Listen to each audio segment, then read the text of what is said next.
Easy guys, in the vast cosmos of Spore, I've conquered countless challenges, but one monumental feat still looms on the horizon, the ultimate quest to reach the supermassive black hole at the heart of the galaxy and attain the legendary Staff of Life. However, there's a formidable obstacle standing in my way, the Grox, the menacing overlords of Spore's core region. This ancient and enigmatic race holds dominion over 2,400 star systems and a staggering 5,000 planets, making them one of the most sinister empires in the galaxy. To take on this epic challenge, I knew I needed a hero who had endured adversity, hardship, and discrimination. So I made an unconventional choice, the Pitiful Worm, Spores' worst creature. In a previous video, I shared the journey of Mydoom, the Pitiful Worm, from his humble beginnings in the cell stage to its evolution into a cosmic traveler. Mydoom's path was anything but easy. A body devoid of upgrades, blind, deaf and limbless, he faced relentless persecution and bullying. But today, Mydoom's once meager form is no longer a hindrance. With a cutting-edge spacecraft and an unyielding spirit, the Doomseer, his mighty worm starship, has transcended wormkind's physical limitations, becoming an extension of mind and body. The shackles of physical disadvantage no longer hold our intrepid hero back. Join me on this tale as we embark on a quest of cosmic proportions, facing the Grox, unlocking the mysteries of the galaxy, and revealing the boundless potential of the Pitiful Worm. At this juncture, our resilient worms find themselves in a pressing need to amass spore bucks for their very survival. The destiny of wormkind hinges on their ability to venture forth from their home, the planet Doom, and establish a presence on other planets. Their mission: to forge new alliances amongst the stars. This presents a somewhat ironic twist, as these once pitiful worms had ascended to power through a relentless pursuit of destruction. They believed in achieving peace through order, but now the tides of time had shifted. Once again, these pitiful worms found themselves as the underdogs once more. The leaders of Planet Doom were now wholeheartedly invested in making new acquaintances, marking a profound shift in their approach and priorities. The discovery of their closest neighbor, the Minor Empire, came swiftly, exposing an economic dominion without safeguards for intellectual property. This exposure unveiled an exact replica of Mydoom's powerful new spacecraft, indicating that the starship's blueprints had unmistakably been leaked onto the internet. Annoyingly, the miners had confused intergalactic copyright with copy-all right.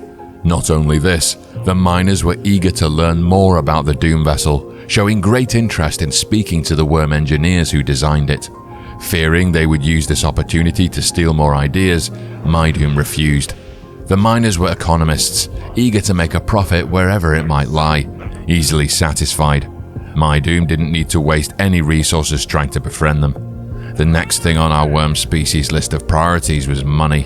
Mydoom could complete menial missions for various empires, such as culling dangerous wildlife or collecting artifacts. However, in Mydoom's eyes, it seemed more profitable to simply find these artifacts for himself and sell them for a profit, visiting planet after planet looking for signs of hidden treasure. The following species to be discovered were the Ashonus, part lizard, part air conditioning unit.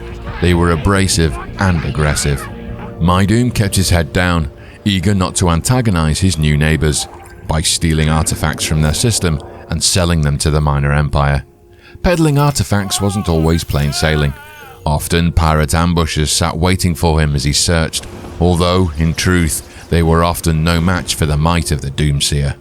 Out of the woodwork, more and more alien races began to appear, such as the Marder, who were willing to pay an obscene amount of money for his red spice. Spice was a valuable commodity in Spore.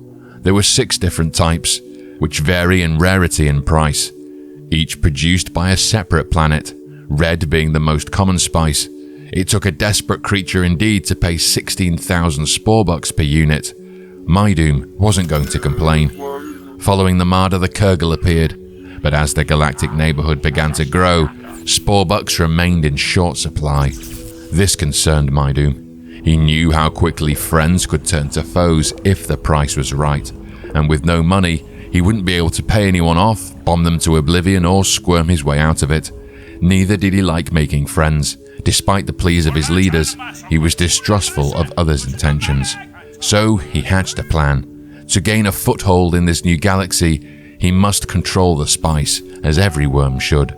And to do this, he would need to place colonies on planets that produced it. For now, he was looking for planets with green tails, signaling that these planets were already the correct temperature for each species. Blue tails indicated the planets were too cold, and orange, closest to the sun, were too hot. While any planet could be terraformed to the correct temperature, this was an expensive process, and Mydoom was not a wealthy worm. So he chose worlds that needed as little work as possible.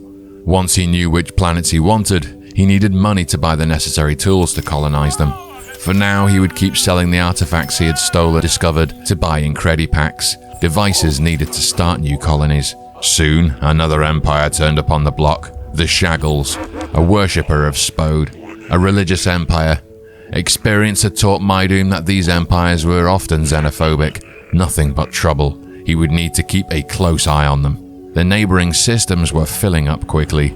Our worms doubled down on their efforts, hoarding artifacts and crystals found on empty planets, and buying more colony Incredipacks with the profits, placing them down in more and more systems.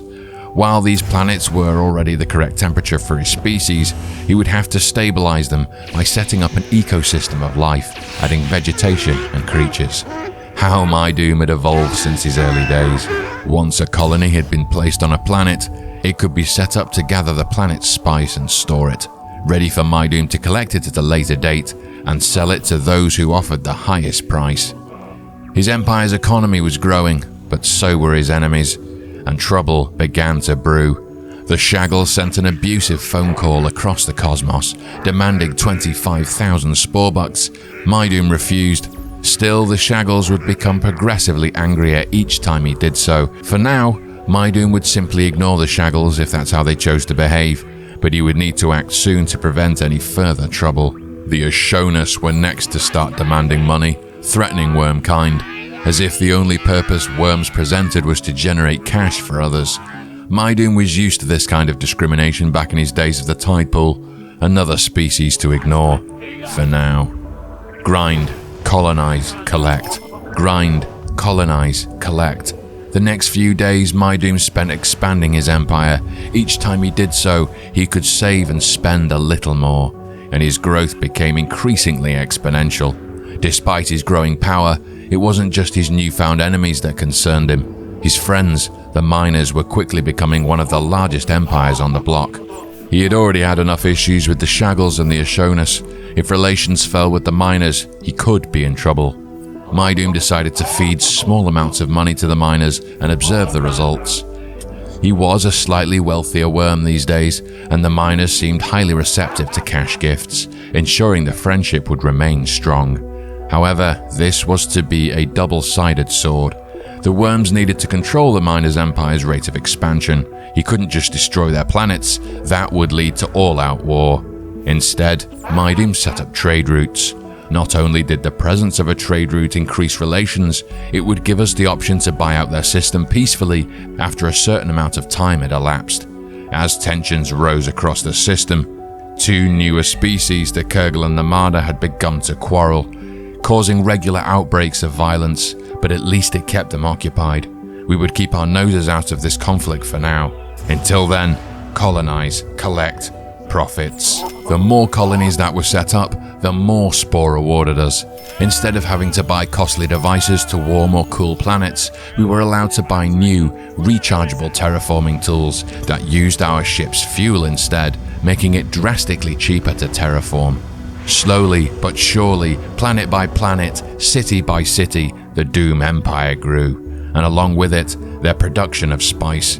Mydoom began a regular route, dropping by each of his planets and selling the spice to the highest bidder, making the Doom worms their first million spore bucks. Close by, the Ashonus grew ever more demanding, asking for larger and larger payouts, all of which Mydoom ignored, reducing relations between their species. It seemed odd that a smaller civilization would accuse the worms of being insignificant.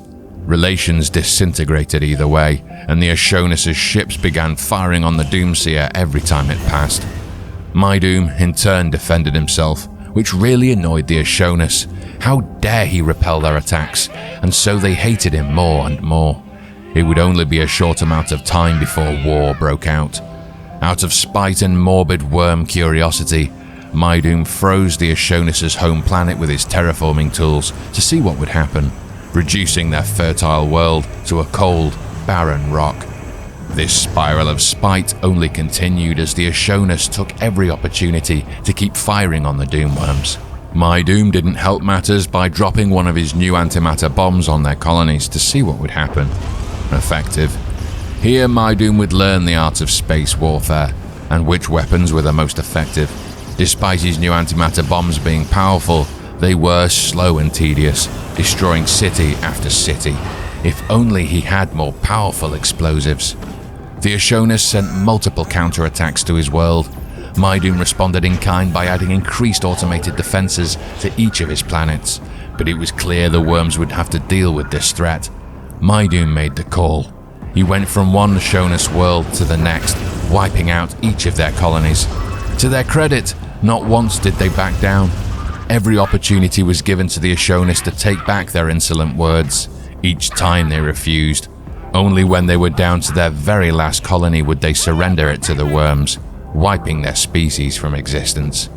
The rest of the system took note. One of their most daring neighbors had been obliterated. It wasn't long before the miners reached out to request an alliance. So far, Mydoom had survived much the same way he always had. He saw no real advantage to an alliance on his own, although he also couldn't think of a reason not to be. The miners had always been friendly and worthwhile trading partners. They were also a large and mighty nation, and so Mydoom agreed, securing the largest alliance in this corner of space. You would think at this point, with two of the largest empires on the block merging to become a superpower, the other empires would keep their nose clean to avoid conflict. Not the Shaggles, because Spode said. With the miners in tow in their perfectly copied ship, the new alliance began systematically destroying the Shaggles' worlds. Only Spode could save them now, and predictably, he didn't. Each of Mydoom's system was now sprawling with worms, although his newly developed system of purple spice planets, the rarest of all spices, would thrust him to newfound riches. Lapping his system, he bought and traded vast quantities of spice. While Mydoom's empire was small, each of his systems had multiple colonized planets. With his economy bearing fruit, he moved his attention to the drama in the east. The Marder and the Kurgle were still at war. It was the Kurgle that caught our eye, a warrior species who produced planet-buster bombs, the most potent weapon in all of Spore. Just what Mydoom was looking for, and sold at a reasonable price. The apple in Mydoom's non-existent eye. The Kurgle made them cheaper than his own species could, and Mydoom had already been gathering quite the collection. Yet in this war the Kurgle were on the back foot, and it seemed they would lose this fight against the Marder before long. At first, Mydoom brought both empires into the alliance to see if this would ease tensions. It didn't, and Mydoom's communicator was blowing up with both empires' cries for help. Luckily, he was deaf. Meanwhile, his preventative measures to stop the minor empire's expansion began to bear fruit. The miners were now prepared to sell their systems to him. Mydoom secured 5 planets from the miners, although this would be expensive for Mydoom, and in reality, the miners had yet to show any signs of slowing down. He doubled down on more trade routes in an attempt to gain more of their planets. With one eye on the miners, Mydoom continued to collect planet busters from the Kurgle, still ongoing with their struggle against the Marder, and losing. If Mydoom wanted to keep buying discount planet busters, he suspected his only way forward was war with the Marder, who up to this point had been essentially useless. To fight 2 birds with 1 stone, Mydoom convinced the minor empire to attack the Marder, keeping his relations high with both parties. The downside would be if the miners won, they would gain another planet, but it was a price he was willing to pay. The Kurgle must prosper. Long live the discount planet busters. And as balance began to settle close to home, Mydoom turned his attention to the rest of the galaxy. He yearned to explore, and like every creature in Spore, he felt the natural desire to discover what lay at the center of the galaxy. So, with a cargo hold full of essential survival tools, repair kits, energy batteries and planet busters, Mydoom set off for the center. His scanner picked up a black hole nearby. He had never been to a black hole before. Rumor had it they were wormholes, which intrigued Mydoom greatly, an obvious indication that these phenomena were worm technology. Where did they lead? After ejecting his breakfast over the ship's console, he arrived on the other side. Each black hole led to another somewhere else in the galaxy, but there seemed no way of predicting where that might be. But the more wormholes he explored, the closer he got to the galaxy's center. The closer and closer he got to the galactic core, the harder it would be to plot a course through the various gravity wells and dense star clusters, limiting the range he could travel with his ship. It wasn't long before he ran into the Grox. They were immediately hostile, and their empire vast. Mydoom needed to pass through their space to get to the core. Like a worm attempting to appease an angry crow, Mydoom tried to show he wasn't a threat by beaming their colony with a happy ray. Curiously, despite having hostile intentions with him, the Grox didn't fire on his ship, but circled like vultures, waiting for their time to strike. After all, firing on Mydoom's ship could be opening a can of worms. Mydoom then attempted to bribe the Grox, only to realize the only reason the Grox took money was to bribe short-sighted organic life forms to destroy their own civilizations. Just like Mydoom had done back home. These Grox might be alright after all. His efforts only increased Mydoom's reputation with the Grox a paltry amount. This would be a long road, but there was no other option if Mydoom wanted to pass through their space, and so it began. Mydoom took a mission from the Grox, to kidnap a species and return it. Now he knew what all those ships were doing back in the creature stage, abducting folk left and right, doing missions, and terraforming other worlds. He wondered where his pet beetle had gone, and if it had survived on another world somewhere. These tasks were menial missions, but it was the only way to convince the Grox to like him. To ensure Mydoom was completing missions effectively, the Grox warship began firing at him constantly, as if to give him a friendly nudge in the right direction. For his next mission, Mydoom was tasked with committing genocide. Alas, he had done worse in his history. To expedite matters, and out of morbid worm curiosity, Mydoom dropped one of his new planet busters. There was no one around to judge him. An alien species not far from Grox space, the Flixel, reached out to show their disapproval of Mydoom breaking the galactic code and using such terrible weapons. So Mydoom dropped a second planet buster on them instead. This was great fun, and Mydoom had plenty more bombs to drop. As a raging hot fireball engulfed their world, the Flixel quickly surrendered, just in time for the shockwave to make its way around their planet and obliterate it. Lousy timing. The early bird most definitely did not catch the worm. The Grox were delighted with the bombastic use of planet busters and rewarded Mydoom by sending more ships to shoot at him. Mydoom continued vaporizing the Grox's enemy. War was declared. Then, war was ended. A crude yet effective way of negotiating peace. While working for the Grox was turning out to be quite fun, the working conditions were harsh. Due to the constant fire from Grox ships, Mydoom had to keep moving, every now and then using AoE repair packs in his inventory to repair his battered and bruised ship. When returning home from a mission, the game paused when he opened a communication window with the Grox, giving him some welcome reprieve while handing in the mission to repair and recharge his ship. Even when using his happy ray on their colonies, it felt like punching a wasp nest with his face. The Grox were persistent, swarming his ship. His only choice was to leave his shield cooldown up while he did his best to appease them. Eventually, this convinced the Grox that the Doomworms were worth having around. Then, Mydoom made history. To ensure security and continuing stability, Mydoom invited the Grox into the First Galactic Alliance for a safe and secure society. At this point, almost everyone in the galaxy sent Mydoom an abusive text message, shortly followed by a declaration of war. What worried Mydoom was the precarious situation this might put him in back home. Surrounded by the powerful miners, his colonies were in jeopardy. With little to defend them, he raced across the cosmos to save them. Frustratingly, he would have to pass the galactic core, making travel slow and cumbersome, so he began jumping through wormholes to see if he could close the gap. Luckily, when he arrived home, the miners were still pleased with him, despite receiving a minus 200-point penalty for allying with the Grox. Luckily, all it took was a bribe to convince the miners that this was okay, so driven were they for profit. He re-invited them back into the new alliance.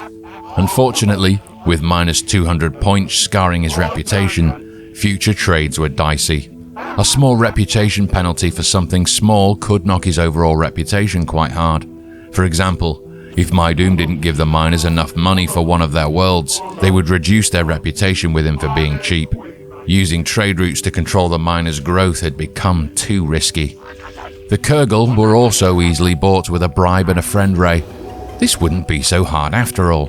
The Marder were always a problem, so Mydoom decided not to re-invite them back into the fold. Instead, he crippled their remaining planets using antimatter bombs. Sadly, using his favorite planet busters right before his allies would upset the balance. For now, his friendship with the Grox had made things uneasy, so he needed to be on his best behavior. Instead, he would wipe out the Marder the old-fashioned way, and fed the last one of their planets to the Kurgle as a reward for all their struggles with an old enemy. Eventually, the Kurgle prevailed, and the Marder were extinct. However, despite improving things back home, many new enemies were out there. The Hoggy Raptors were the first of many new foes, and destroying them all would be time-consuming and expensive. Any attempts to terminate them swiftly, humanely, with a planet buster would break the galactic code. His next enemy was the Wubble. Although they were easily bribed, considering they weren't a warrior species and didn't make planet busters, Mydoom's opinion of this new race was lowered. The Algernon were the next enemies he found. They made planet busters, and so they were bribed, friend-rayed, and invited into the fold. Mydoom also found a carbon copy of the Miner Empire. Ships weren't the only thing the miners copied, they copied themselves. Mydoom planet busted these pretending pretenders, although this displeased the Algernon, who were closer than Mydoom realized. However, the farther away Mydoom busted from his allies, the less likely they were to be upset, despite each ally having a ship in Mydoom's fleet, witnessing everything he did. And so Mydoom happily skipped and jumped his way back to the galactic core, planet busting his way towards the center. This was the life. It was the Lilo Empire. And then it wasn't. Despite all the fun he was having, he couldn't continue planet busting with abandon. There were too many enemies and not enough planet busters. It was a while before Mydoom reached friendly space. Despite his similarities with his new allies, the Grox were essentially useless, unable to trade and not easily bribed to do his bidding. The closer Mydoom got to the galactic center, the more complex it became to plot a course to the core, becoming more and more of a puzzle to find the center. His jump drive range was reduced each time he jumped, meaning Mydoom had to be careful which system he jumped to next. If there were no systems nearby, he would have to backtrack and find a system close enough to cross over. Until eventually, he had done it. The Galactic Center. In recognition of Mydoom's unwavering dedication, a mysterious and benevolent power extended its hand, bestowing him an enigmatic artifact known as the Staff of Life. This remarkable staff possessed the extraordinary ability to instantaneously transform any celestial body into a fully terraformed world, thriving with life. Thus, the once lowly Pitiful worm, which had evolved from a humble single cell to a cosmic being, now possessed the incredible gift to breathe life to barren planets, igniting the spark of existence once more. With this newfound power, countless opportunities for fresh adventures awaited thousands of nascent species. As the eternal cycle of life continued, somewhere in the vast cosmos, a new, humble creature would be born, embarking on its own extraordinary journey.